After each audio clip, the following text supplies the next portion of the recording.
ገዛዙ ፕሮፓጋንዳን ሰራው በሚል ዛሬ የጻፈውን ነገ ዛሬ የሰራውን ነገ የሚሰራውን ደግሞ ከነገ በስቲያ ምናምን አንድን ርዕስ ደጋግሞ ለሁለት ሳምንት በማቆርፈድ ለህብረተሰቡ በቃ በበቂ አስረድቻለሁ በሚል ከንቱ ድካም የሚደክመውን ፕሮፓጋንዳ ዛሬም ያንን ያቦካ ነው የሚገኘው። ከ3 ቀን ነው 4 ቀን በፊት አብይ አህመድ ከአውሮፓ በካልቹ ተጠርቦ ሲባረር በቀጥታ እንደመጣ ትዕዛዝ የሰጠው በኦሮሚያ ክልልና በአማራ ክልል በሁሉም አካባቢዎች በወረዳም በቀበሌ ጭምር አማራ ክልል ላይ የከዳ ፋኖ ነው በሚል ኦሮሚያ ክልል ላይ ደግሞ ከኦላ የከዱ ኃይሎች በሚል በአማርኛና በኦሮሚያ ክልል ደግሞ በኦሮምኛ ተከታታይ ፕሮፓጋንዳ እንዲሰራ ኢቭን የከዳ ተብሎ ሊቀርብ የሚችል ወጣት ፈቃደኛ የሆነ ወጣት ባይኖር እንኳን ሚሊሻዎችን በማስታጠቅ ሚሊሻዎችን በመቅረጽ ምንም ስለማያውቁ ለነሱ አበል በመስጠት እነሱን በመቅረጽ በእነሱ ፕሮፓጋንዳ መስራት ይቻላልና ያንን መስራት አለባችሁ የሚል ትዕዛዝ ማስተላለፉና ያንን ደግሞ ሸር እያደረጉ እንዲያጫጩሁት በተለይ ማህበራዊ ሚዲያ ላይ ፌስቡክ ላይ በደንብ እንዲያጫጩሁት ትዕዛዝ ተሰጥቷቸው ወደ 32000 የሚሆን የአብይ አህመድ የሚዲያ ሰራዊት ያንን እያደረገ ይገኛል። እና በዛም መሰረት እንግዲህ ዛሬ በአማራ ክልል የአማራ ኮሚኒኬሽን የሚባለው የማህበራዊ ሚዲያ የፌስቡክ ገጽ ያንን የቆረፈደ አጀንዳውን ሲያቦካ ነው ያለው። እሱን በተቻለ መጠን ለመዳሰስ እንሞክራለን ከመረጃዎች በሚተርፉን ጊዜዎች። ከዛ በመቀጠል ደግሞ የምናስተላልፋቸው መልእክቶችም ይኖራሉ። እስከ ፕሮግራማችን ማብቂያ አብራችሁ እንድትቆዩ ነው በአክብሮት የምንጠይቃችሁ። ምናልባት እጅ መስጠት ምን እንደሆነና እነማን እጅ እየሰጡ እንዳሉ ለማሳየት ያክል ወደ አማራ ፋኖ ብሔራዊ ኃይል የጎጃም ቀጠና የተቀላቀሉ በርካታ የእጅ የሰጡ የሌላ አካባቢ ተወላጅ ወይም የሌላ ብሔር ተወላጆችን የመከላከያ አባላትን በሌላ ቋንቋ መልእክት እንዲያስተላልፉ አድርገው ልከውልናል። እሱን ወደ እናንተ እናደርሳለን። ከሁሉም በፊት ግን አንድ ነገር መናገር የምፈልገው እዚህ በተለይ ቲክታክ ላይ እየመጣችሁ እንደው በጣም ጸያፍ ስድብ የምትሳደቡ ሰዎች ላይቭ ላይ ያሉ አትሳደቡ እንጂ በምጭ ነው ቪዲዮ እንድትሳደቡ ፈልጌ ስለሆነ ምጭ ነው። በደንብ ተሳደቡ። በዚሁ አጋጣሚ ግን አንድ ግልጽ መሆን ያለበት ነገር ላስቀምጥ። ደጋግሜ ተናግሬያለሁ። እኔ የአማራ ፋኖ ብሔራዊ ኃይልንም ሆነ ማንኛውንም የአማራ ፋኖ ታጋይ ተሳድቤ አላቅም። ልሳደብም አልተቀመጥኩም። ልሳደብ የምችልበት ሞራልም የለኝም። የእስክንድር ነጋ ጥንባንሳዎች እስክንድር ነጋ ኦልሬዲ በቁሙ የደረቀ እንጨት ስለሆነ ምንም ነገር መስራት እንደማይችል ሲያውቅ እስክንድር ነጋን የሚተቹ ሰዎችን ሚዲያ ላይ እየወጣ ባሰማራቸው ማህበራዊ ሚዲያ ላይ ባሰማራቸው ደንገጡሮቹ አማካኝነት በነገራችን ላይ እኔ በቅሎዎች ነው የምላቸው። ምንም አምሮአቸው አዲስ ነገር ማመንጨት አይችልም። ልክ እንደ መካኗ እንደ በቅሎ ምንም ነገር ማሰብ አይችሉም። በዛም ተሰራጭተው ድምጻችንን እየቆራረጡ እያገጣጠሙ ፋኖዎችን የተሳደብን በተለይ እነ አርበኛ ዘመነ ካሴን እነ ምሬ ወዳጆን እነ ሀብቴ ወልዴን እና መሰሎችን እነ አስረስን የተሳደብን አስመስለው የገጣጠሙ ብርጌዶችን የሆነ ብርጌድ ጠርቼ ዜና ስሰራ እና የእስክንድርን ጀንፈል ስናገር አምጥቶ እነዛን ቃላት በመገጣጠም የተሳደብኩ አስመስለው ማህበራዊ ሚዲያ ላይ ይመትኑታል። በመጀመሪያ ደረጃ ይሄንን ቆራርጠን ገጣጥመን ፕሮፓጋንዳ እንቀለብሳለን ብለው የሚፈራገጡ የእስክንድር ነጋ በቅሎዎች ከበቅሎነት ውጪ ከመጫንና መክኖ ከመፍገም ውጪ ሌላ አማራጭ ስለሌላቸው ይሄ ስራቸው ነው። ሁለተኛ በጣም የሚያሳዝነኝ የተቆራረጠ ድምጽ መሆኑን እያወቀ በነገራችን ላይ እኔም ብቻ አይደለም የወንድማችን ያሳየ ደርቤን ድምጽም እንደዚህ እየቆራረጡ እየለቀቁበት ነው። እኔ በጣም ነው የምታስቁኝ የምታሳዝኑኝም። የተቆራረጠ ድምጽ መለየት እንዴት ያቅታችኋል? በጣም በርካታ ጩኸቶች ስለሚመጡ ነው። አንተ ዘሜን ተሳድባል። ቲክታክ ላይ በጣም ነው የምስቀው። ዘሜን ተሳድባል ባገኝ እገልሃለሁ ይለኛል።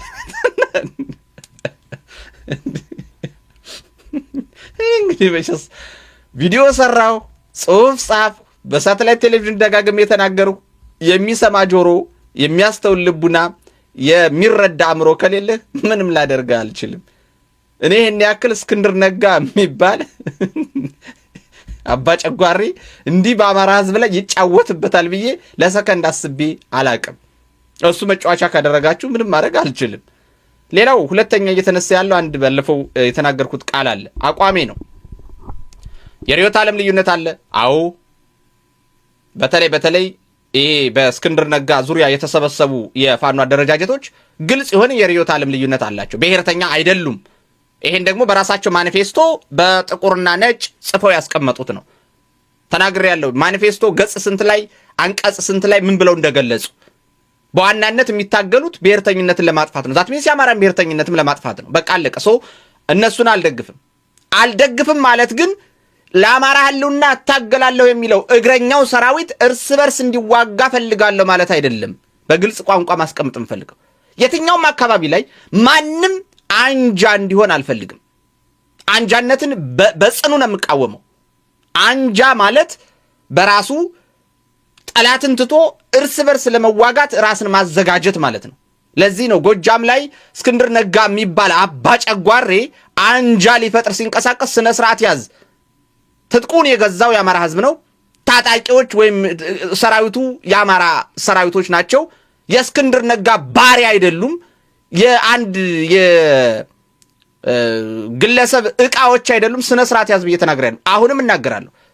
በነገራችን ላይ ማንኛውም የፋኖ አመራር የግሉ ብርጌድ ክፍለ ጦር የግሉ ክላሽ የሚሆን ሽጉጥ የግሉ ዙ 23 ወይም ደግሞ የግሉ ዲሽቃ የለውም። የአማራ ህዝብ የትግል ውጤት ነው። ይሄ ሁሉ የድርጅት ነው፣ የህዝቡ ነው። የመጨረሻ የበላይ ባለቤቱ ህዝቡ ነው። ከዛ ቀጥሎ ነው ድርጅቱ። ስለዚህ እኔ ወንድማማች እርስ በርስ እየተተኳኮሰ ለአማራ ህልውናን የምታገል ቢለኝ ቀልህን አልጋ ላይ ጨርሰው ነው የምለው። እኔ ማቶ አይደለሁም እንደዚህ የምረዳ። ለምን የምትተኳኮሰው? የዓላማ ልዩነት አለ አይደለም? የዓላማ ልዩነት ካለ ሁለትህም አማራ ከሆንህ አንተም በፊና ታገል። ከቻልህ የዓላማ ልዩነት የለኝም ካልህ አንድ ላይ መምጣት። ለምንድነው ጎጃም ላይ በሰከንድ ልዩነት ውስጥ አንድ የሆነ የጎጃም አካባቢ ላይ የዓላማ ልዩነት ስላልነበረው በቃ የዓላማ ልዩነት አልነበረውም። ከላይ ያለው ግለሰብ ነበረ እንጎፍ ሲል የነበረው ፎጣ ለብሶ አሁንም እየተሰራ ያለውን ስራ እናውቃለን። በነገራችን ላይ በዚሁ አጋጣሚ እዛ አቸፈር አካባቢ ላይ ምን አይነት ስራ እየተሰራ እንዳለ አሁንም ውጭ ላይ ባሉ ኃይሎች ምን እየተሰራ እንዳለ እናውቃለን። እንዳይመስላችሁ ህዝቡን ምን እያረጋችሁት እንዳለ ከመከላከያ ጋር ሆናችሁ እናውቃለን። ምን ለማለት ነው? የዓላማ ልዩነት ከሌለ በሰከንድ ውስጥ አብረህ እንደቆምክ በራስ በዓላማ ስለምትግባባ በዓላማ ስለምትመሳሰል ግለሰቦችን ወይም ችግር እንዲፈጠር እያደረጉ ያሉ አካላትን አሳልፈ ሰጠህ ከወንድሞች ጋር አብረህ ትቆማለህ። ዛሴት ዓላማ አንድ ነዋ። የዓላማ ልዩነት ካለህ ግን አንድ ለመሆን ካልቻልህና ወደ አንድነት መምጣት ካልቻልህ አንተም በዛ ታገል፣ አንተም በዛ ታገል። ለምን ትተኳኮሳለህ? ሲሆን ጠላት እንዳይስቅ፣ ጠላት እንዳይገለፍጥ፣ ጠላት ጉልበት እንዳያገኝ፣ ጠላት በአንተ እንዳይጫወት ወደ አንድ መምጣት፣ አንድ መሆን። ዛሴት እኔ አንድ አልሆንም፣ እኔ የምታገለው ለአማራ ብሔርተኝነት ነው። እኔ አማራ ብሔርተኛ እንዲሆን አልፈልግም። እኔ የምታገለው ኢትዮጵያ ነፃ ለማውጣት ነው። መብት ነው። በጀት ካገኘ ሰራዊት ካገኘ የሚታገልህ ካገኘ ሂድ ለኢትዮጵያ ተዋጋ። የሚከለክልህ የለም። ህይወትክን ራስህን የምትሰጠው በፈቃድህ ህይወትክን ለምትሰጠው ነገር ለምን ለኢትዮጵያ ትታገላለህ የሚልህ የለም። ወደ ወንድሞቼ ተኩሳለሁ ካልክ ግን የዛኔ ችግር አለ ማለት ነው። ለአማራ ህልውና እንደማትታገል በግልጽ እያስረዳህን ነው ማለት ነው። እኔ እርስ በርስ መታኮስን አልደግፍም፣ እርስ በርስ መታኮስን ፕሮሞት አላደርግም ብዬ ስናገር የሆነ ያልሆነ ነገር የምትዘላብዱ ሰዎች ሙስሊሞች ቁርአን ይቀራላችሁ፣ ክርስቲያኖች ደግሞ ጸበል ግቡ። እኔ አደራ ዘላለም አማራ እርስ በርስ እንዲታኮስ ሚዲያ ላይ አልወጣሁም። አለቅ ከቻልክ አንጃ እንዲፈጠር 24 ሰዓት ስትሰራ የነበርክ ቀራሮ ስህተት ነበርኩኝ፣ የሐሳብ ልዩነት ምን ችግር አለው እያልኩኝ በየአካባቢው እንደ ጫጩት አንጃ ሲፈለፈል ፕሮሞት ሳደርግ ሳበረታታ መቆየቴ ስህተት ነው ብለህ ስህተትነትክን እመን። አለበለዚያ ግን እኔ ትናንትናም አንጃ እንዳይፈጠር ስቃወም ነበር። ለምን? እርስ በርስ መተኳኮስ እንደሚመጣ ስለማቀው ግልጽ ስለሆነ በትጥቅ ትግል ውስጥ ዛሬም የተፈጠሩ አንጃዎች እርስ በርስ በሚያደርጉት ተኩስ ደስተኛም አይደለም፣ አይመለከተኝም። ለአማራ ህልውና ነው እንደዚህ እርስ በርስ የምንጋደል ቢሉኝ እኔ የምስቅባቸው ሳቅ ለየት ያለ ሳቅ ነው። ስለዚህ ፕሊስ አንጃነትን ስታበረታቱ የከረማችሁ ሰዎች ዛሬ ደግሞ ተገልብጣችሁ መጣችሁ። አንተ ለምን ገሌን ፕሮሞት አታደርግም? ለምን ገሌን አትደግፍም? ለምን ነገሌ አይረዱም? ለምን ነገሌ አይታገዙም? እንዴ የኔ ነፍስ እኮ አይደለም ሄዶ ዛ መስዋዕትነት የሚከፍለው የኔ ነፍስ ሳይሆን መሬት ላይ ያሉ ወንድሞች ነፍስ ነው። ስለዚህ ወደድክም ጠላህም እስክንድር ነጋ ጨርቅ መጫወቻ ከመሆን ራስክን ማዳን ያንተ አማራጭ ራስክን ማዳን ይሄ ምንም አማራጭ የሌለው አማራጭ ነው። አለበለዛ እኔ እንግዲህ የግል መልከታና የግል ሐሳብ እንዳለ ቢሆንም 24 ሰዓት አንጃነትን ስታበረታቱ አንዱን ከፍ ስታረጉ አንዱን ዝቅ ስታደርጉ አንዱን ስትደግፉ አንዱን ስትገፉ የነበራችሁ ሰዎች ኃላፊነት ወሰዱ። አዳራ ዘላለምን አይመለከትም። እኔ ጋር መጣችሁ አሁን በቃ ይሄ መቀጃበሩ ምናምን ነገር እዛው እንትናችሁ በጸበላችሁ እኔን አይመለከትም። እኔ አማራ እርስ በርስ እንዲታኮስ ሚዲያ ላይ ወጥቼ ልናገር የምችልበት አንዳችም አንደበት የለኝም። አሁን ወደ ዕለታዊ መረጃዎች አልፋለሁ። የአማራ ፋኖ ብሔራዊ ኃይል ጎጃም ቀጠና የ24 ሰዓታት ሁነቶችን በሚከተለው መልኩ አቀናብረው ልከውልናል። እንደሚከተለው አቀርበዋለሁ። እንግዲህ ሌሎች አካባቢዎችም እንደዚሁ ያጠናቀራችሁ የዕለት ውሏችሁን ብትልኩልን የተሻለ የመረጃ አቀራረብ ስለሆነ እሱን ብትጋሩት የሚል በተደጋጋሚ ማሳሰቢያዎችንም ሰጥቻለሁኝ። እሱን ብትከተሉ ጥሩ ነው ነው የምለው። የአማራ ፋኖ ብሔራዊ ኃይል በጎጃም ቀጠና የ24 ሰዓታት አባይት ሁነቶች አውደ ውጊያ አንደኛ በላይ ዘለቀ 8ኛ ክፍለ ጦር የዛምብራ ብርጌድና ደባይ ጮቄ ብርጌድ ፋኖች የደፈጣ በመጣል መከላከያን እርስ በርስ ሲያታኩሱት ውለዋል። ያገዛዙ የብርሃኑ ጁላ ሰራዊት ከደጀን ወረዳ የትኖራ ከተማ በመነሳት በደቤት አቅጣጫ ወደ ቆይ ከተማ እየተንቀሳቀሰ ባለበት ሰዓት ጀግኖቹ የዛምብራ ብርጌድና ደባይ ጮቄ ብርጌድ በደጀን ወረዳ ጥርጭና እናጅማ አካባቢ ጀባ ሚካኤል ላይ ደፈጣ በመጣል የተኩስ ሩምታ በመክፈት ያገዛዙ ኃይል በደመነፍስ እግሬ አውጭኝ ብሎ እንዲፈረጥጥ አድርገዋል። ያገዛዙ ኃይል በጀባ ሚካኤል ከሚባል ጫካ በመግባት ራሱን የመከላከል ስራ ሰርቷል። በዚህ ደፈጣ ውጊያ 13 የጠላት ኃይል ተደምስሷል። 2 ቁስለኛ ማድረግ ተችሏል። ሁለተኛ የቀንጌታ የወፍታሄ ንጉሴ 6ኛ ክፍለ ጦር የስናን አባጅሜ ብርጌድና የንጉስ ተክለ ሃይማኖት ብርጌዶች በጋራ በመሆን ታላቅ ድልን ተቀዳጅተዋል። በዛሬው ዕለት ማለትም ግንቦት 27 2017 ዓ.ም ሬሽን ለመቀበል ከደብረ ማርቆስና ረቡ ገቢያ ከተማ የመጣውን የፋሽስቱን የአብይ ሰራዊት አናብስቱ የስናን አባጅሜና የንጉስ ተክለ ሃይማኖት ብርጌድ ፋኖች የደማን መገንጠያ ላይ በመጠበቅ በጥይት አረር ሲቆሉት ውለዋል።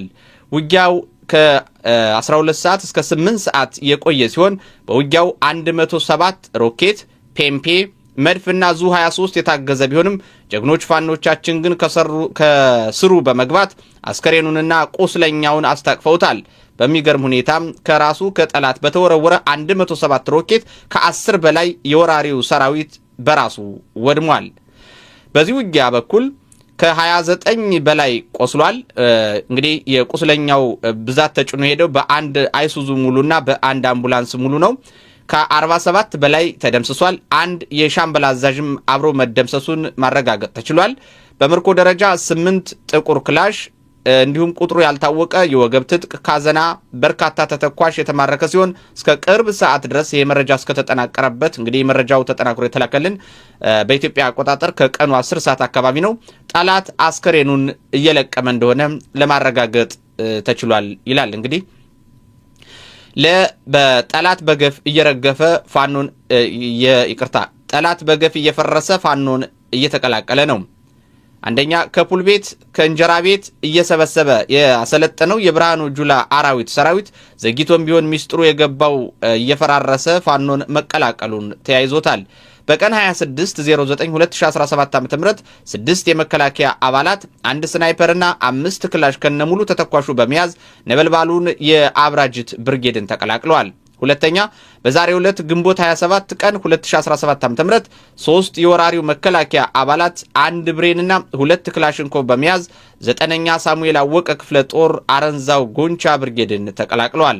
የአማራ ፋኖ ብሔራዊ ኃይል 1ኛ ክፍለ ጦር ወደ ኮሎኔል ታደሰ ሙሉነ ብርጌድ ተቀላቅለዋል። ሌሎች ናቸው እንግዲህ የተቀላቀሉት ደግሞ